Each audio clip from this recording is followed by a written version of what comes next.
Benarkah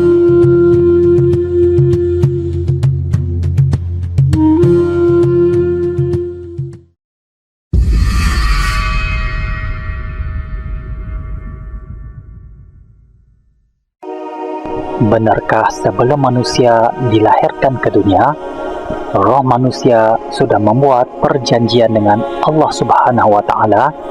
Dan apa kaitannya dengan pohon Sidratul Muntaha? Sebelum manusia dilahirkan ke alam dunia, manusia pernah berjanji dan bersumpah kepada Allah Subhanahu wa Ta'ala, dan janji ini tercantum dan diingatkan di dalam Al-Quran. Allah Subhanahu wa Ta'ala membuat perjanjian dengan manusia bukanlah seperti perjanjian yang diambil dengan Bani Israel, di mana Bukit Tur itu diangkat ke atas mereka. Sebenarnya Allah ada membuat perjanjian bai'ah, yaitu dengan kita semua sebelum kita dilahirkan lagi.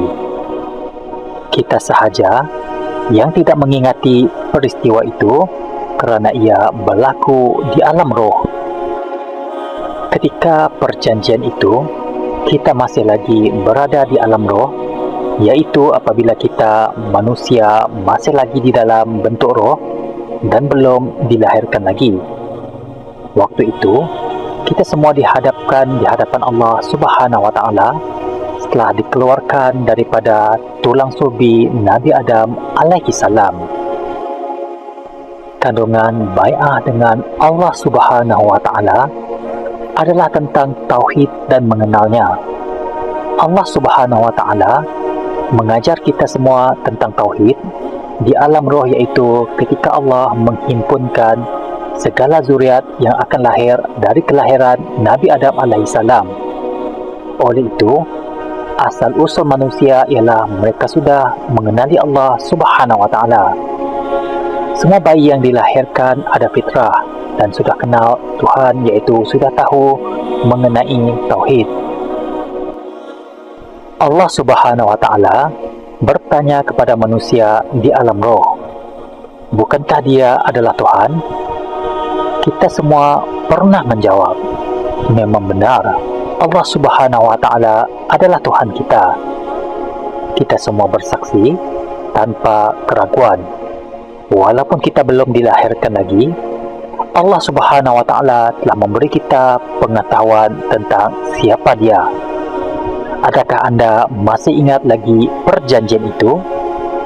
Tentu tidak ingat, bukan?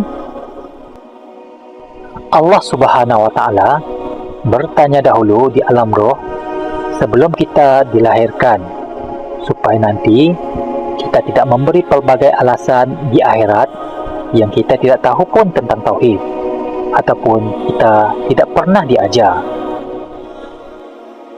Pada masa itu, Allah Subhanahu wa Ta'ala akan mengingatkan mereka tentang kesaksian mereka sebelum mereka dibangkitkan semula di padang mahsyar. Dan bukankah Anda mengaku sebelum ini?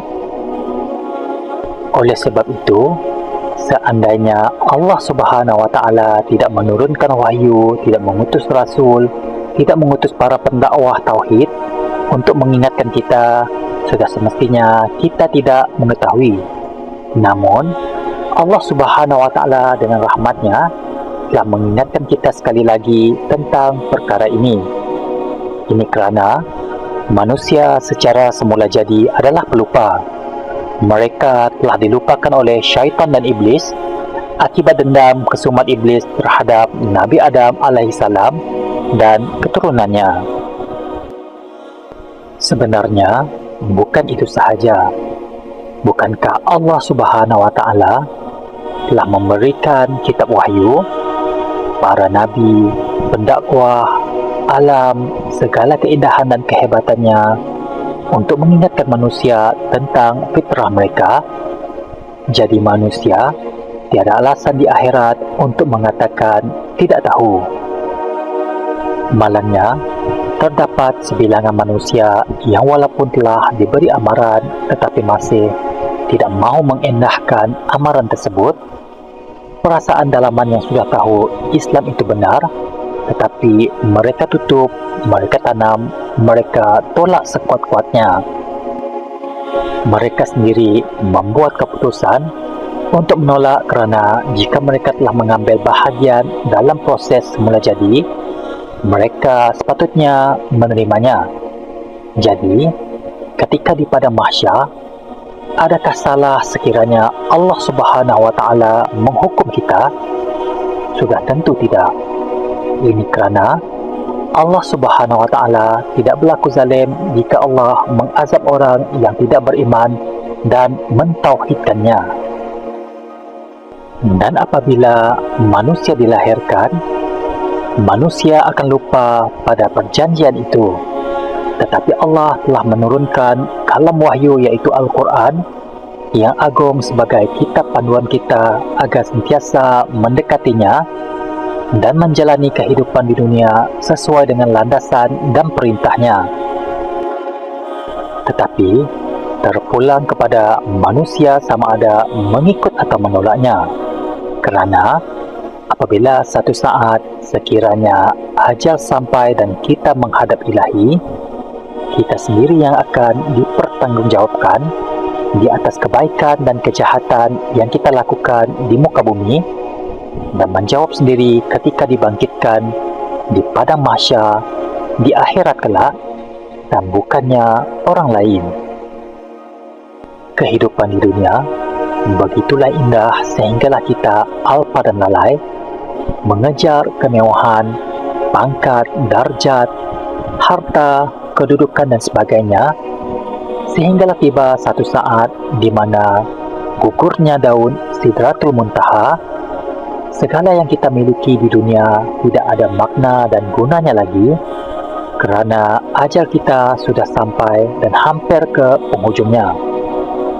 Cuma amalan hidup kita tidak terputus walaupun sudah meninggal nanti melalui 3 perkara iaitu sedekah jariah, ilmu yang bermanfaat, dan anak yang soleh yang mendoakannya. Setelah daun Sidratul Muntaha itu gugur dan disambut oleh malaikat Israel, yaitu malaikat maut, maka ini bermakna tidak lama lagi insan yang terpilih dengan nama yang tertera pada daun itu akan dipanggil semula untuk menghadap Ilahi, tetapi akan melalui proses di alam barzakh sebelum dibangkitkan semula di alam akhirat. Jadi, marilah kita bersama-sama mengisafi diri kita dan sentiasa melakukan perintah dan meninggalkan larangan Allah Subhanahu wa taala selagi masih diberikan kesempatan bernafas di muka bumi ini.